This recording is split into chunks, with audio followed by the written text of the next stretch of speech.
shit. Johnny Two Cellos, Marcello's, the stupidest thing Randy Marsh has ever done. Now, see, Randy Marsh, my dog, top five. May even go as far as to say top three. Cause, bro, Randy is top three. I ain't gonna bad. Butters, Cartman, bro. Butters, Cartman, Randy. Am I missing something? Am I missing something? Or is somebody gonna have an issue with me putting Butters at number one because Butters is the fucking GOAT? Butters is the fucking GOAT. I don't give a fuck what no nigga gotta say, bro. Butters is my GOAT. But nah, I just always been like that. I always like fucking with like the dumb nerdy, not like nerdy or like the dumb like gullible characters in like shows like anime shows like movies. They've always been my favorite character. Honestly. I don't know. I kind of relate, chat. Yes. But let's watch this bitch though. The fuck? As South Park has evolved over the years, many characters have evolved alongside the show, and one of the most obvious evolutions is Randy Marsh. I've talked a ton about Randy on this channel, including the episode that seemed to be his biggest turning point, but with his evolution came an array of profoundly stupid types of behavior. Maybe the most insane showcase of Randy's stupidity is the episode Medicinal Fried Chicken, which also features a great selfish Cartman subplot and some very funny social satire. And though there are countless candidates for stupidest thing Randy Marsh has ever done, I think it's clear that this episode contains the stupidest thing Randy Marsh has ever done in South Park. Quick question though, do you struggle to find practical gifts for your loved ones for their birthdays? Like a cupcake slap. The brainstorm from it. Check out Raycon today.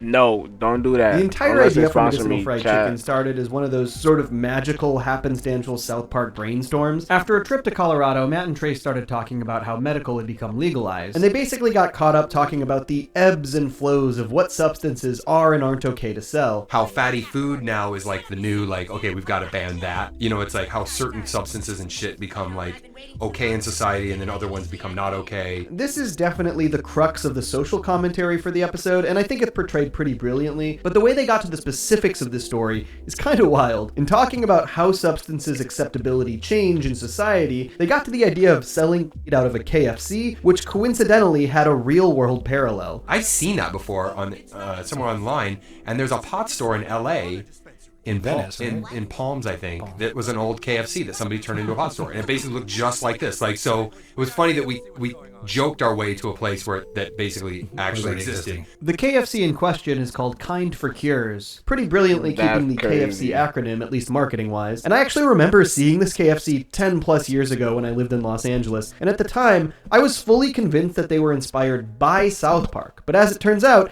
they inspired the show through this sort of coincidental brainstorm session. Though, once South Park aired their episode, Kind for Cure started using South Park in their own marketing via window murals. They apparently even started naming some of their strains after South Park, including Kenny's Cat Piss, Stan's Wet Dream, I ain't gonna lie, I'm trying Kenny's Cat Piss, bro. Those are terrible names, just god-awful. But while this episode idea had a pretty funny origin, the things that make it great are how it portrays Randy and Cartman, showcasing the links of Cartman's selfishness and the links of Randy's stupidity. Obviously, the kids, and particularly Cartman, are devastated that the old KFC is now a dispensary, but Randy has the opposite reaction. All right! I love the future! This was an era where they were really starting to embrace Randy's obsessive one-track mind, a trait that was really first explored in The Losing Edge. Like, hella, bro. Damn near almost every character in South Park, like me, for real, bro. Like, they all different split personalities of, like, me on some nerdy shit.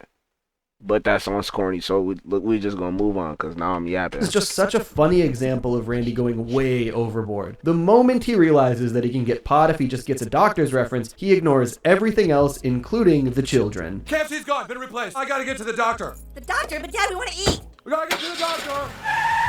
I love the number of ways this episode showcases Randy's pure ignorance also. He has no idea medicinal dispensaries are even a thing, then he doesn't realize that you need a medical card to use them, and then when he goes to the doctor to get one, he has absolutely no clue how or why you would even need one. You are in fine shape. Dude. That sucks. This leads to, as I mentioned up top, what has got to be the absolute stupidest thing that Randy has ever done in his entire life, which is saying a lot considering his track record. Doctor, how do most people get cancer?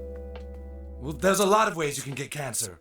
Yeah, but what's the quickest way? This is such a funny evolution of Randy's obsessive tendencies overlapping with his stupidity. Starting with Season 9's The Losing Edge, we would usually get 1 or 2 obsessive Randy stories a year. Obviously beginning with those baseball fights, he got real caught up in his quote-unquote alcoholism in Bloody Mary, he was briefly obsessed with World of Warcraft, obviously there was the entire Wheel of Fortune debacle, and his role in the Hair Club for Men. He led the entire world astray with his lies in Pinewood Derby, and as stupid as some of those things are, do any of those things remotely compare to willingly giving yourself Need I say cancer? more? Luckily, most of these cancers Need I are say more? slow growing and can take years to develop. Damn it. There are obviously so many other ways he could do this. He could just buy it illegally, he could pay someone who does have a card, he could go see a shadier doctor who's willing to write a script for something else. Randy, instead of pretending he has back pain, which is really all you need to do, is just say, my back hurts or my knee hurts or some shit.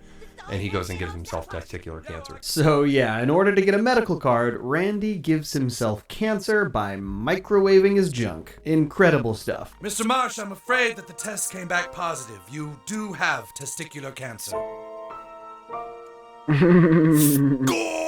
I think the biggest reason that this episode is considered to be so iconic is the visual right here, which I'm sorry to say, I gotta blur it. But Randy's absolutely massive balls and the way he learns to maneuver around town on them is just insanely funny. Not to mention the way he influences all the other guys in town, but we'll get there soon. First, let's talk about the Cartman subplot, which is vintage Cartman and contains the real social commentary here. Obviously, the thing that spurs on the Randy plot is that the KFC has been replaced with a dispensary, but it also reveals that due to new legislation, fast food restaurants aren't allowed in low-income areas anymore. KFCs were only in low-income areas. In the entire state of Colorado, Kentucky Fried Chicken is illegal. Obviously, legislation like this never really took hold, but Matt and Trey rightfully recognized the irony that while some were fighting for people's rights to bodily autonomy with things like cannabis, others were also fighting to prevent that autonomy in regards to the food that we eat. But that it was sort of that joke too of like so many of the people that fight so hard for marijuana should be legal are some of the same people that are saying, you know, get rid of KFC, get rid of Taco Bell, get rid of this stuff's bad for you. You know, it's just like, and what doesn't matter what the truth is, like they're just trying to oppress a different group of people. Personally, I see the whole banning fast food thing as an attempted band-aid for a deeper issue. But the irony here remains, to have these kinds of fights happening simultaneously is a very funny contradiction. For some people, you know, they get just as high off fried chicken as other people do off weed. And man, do I love the way they satirize this idea in this story, by basically having KFC completely take the place of cannabis and organized crime and illegal dealing. Oh God, yes! Where did you get that? I have my sources.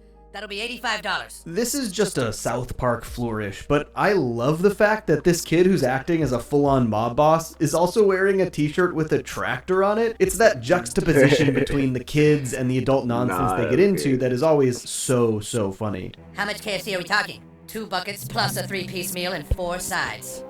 Holy dude. But this guy basically ropes Cartman into his illegal KFC peddling ring, since it's now been made illegal in Colorado, and Cartman effectively becomes a fried chicken dealer. This is cut with Boston Market gravy! Okay, I'm sorry, yo! Honestly, this is one of my favorite subplots in South Park. It's just a perfect intersection of the things that make the show work. A great in-character motivation with Cartman becoming maniacally selfish over fast food, and solid social commentary / satire showcased through a very funny role reversal. I mean, this wasn't even the first time we'd seen Cartman's selfish behavior towards KFC. It was the entire inciting incident in the episode The Death of Eric Cartman. And as you might expect, Cartman ultimately takes over the chicken black market, seemingly just so that he can eat all the KFC he wants, even making a deal with the Colonel himself. But even though this subplot is great, it still really takes a backseat comedically to 2 things, and both of those things are hanging off Randy. And once Randy is diagnosed with cancer and gets his medical card, the entire episode dives headfirst into the absurdity and the comedy of this situation. Randy! Jesus, Randy! Your Your balls! balls. I know. Your Smoking balls. blunt right in front of a cop. The funniest visual is easily Randy bouncing around on himself like Your he's on a balls, hoppity hop. But Randy. one of my favorite things about this episode is how, despite how obviously stupid Randy's scheme was, he has fully convinced all the other guys in town to also give themselves testicular cancer. And not just because of the medical card, Randy convinces them that there are numerous advantages. I can have all the pot I want, I get around faster than walking, and wherever I need a seat, I can just sit on my balls. This is, I think, a pretty important aspect of the Hey, episode in those regards to are Randy's pretty good characterization and pros. I evolution. ain't really Because though seen it no cannot be cons. more clear how foolish his actions are in this episode, he is fully rewarded for them. Like, outside of the cancer, absolutely nothing comes back to bite him in the ass. His life markedly improves in pretty much every way. Sharon is even more attracted to him. Oh, it's just that I thought some more alone time could maybe be real. Hey, my eyes are up here. It would be one thing if Randy's stupidity was leading to major consequences, but in this instance, easily the stupidest thing he has ever done led only to positives in his life, which I think absolutely leads to his continued foolish behavior that we see in the ensuing decade. In fact, the only real consequence Randy experiences in this episode is that he can't fit through doors anymore, which means he can't get into the dispensary. The real consequence comes on the black market chicken side of things, as crime and violence worsens around the growing chicken cartel activity. And in classic South Park fashion, Them niggas was everyone really takes gunning the shit, like, exact wrong as lessons kids, from the bro. entire ordeal. Once again, marijuana is illegal. Despite the clear connection to the black market chicken trade, they blame the growing crime and violence on weed. And even more hilariously, the doctor thinks he's figured out why there's been a rise in cancer. Ever since we got rid of KFC, we've seen a great rise in cancer.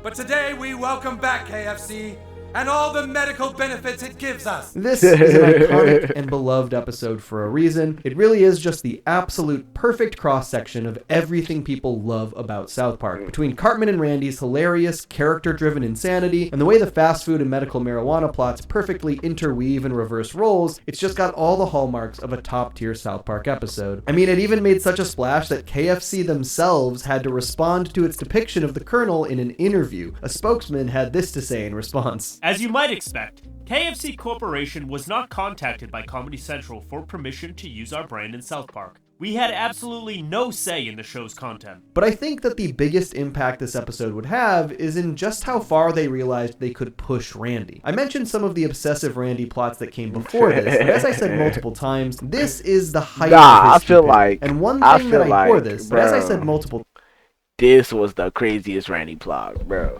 Cause what the fuck was this, bro? Yo, this was so crazy where it was so crazy and confusing. I was like, alright, bro. This ain't even like a good episode for real, but like it's South Park, every episode a good episode except for like the first few seasons, bro. This shit was crazy, bro. Like this shit was weird as fuck. I'm like, what the fuck?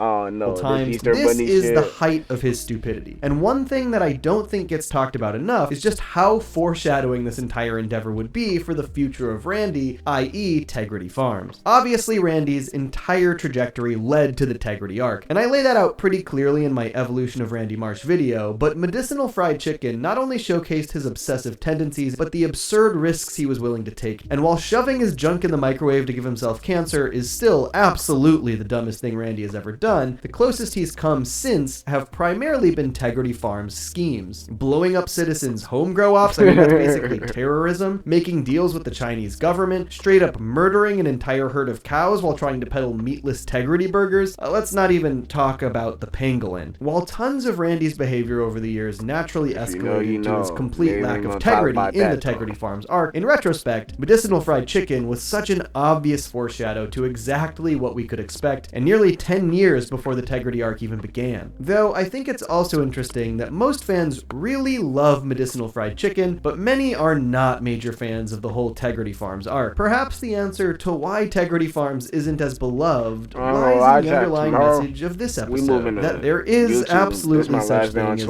overdoing it. Too much of a good thing and all that. Maybe the occasional Medicinal Fried Chicken is all the Tegrity we need. Honestly, I actually like Tegrity Farms. I just thought that was a good way to wrap up this video. Peace.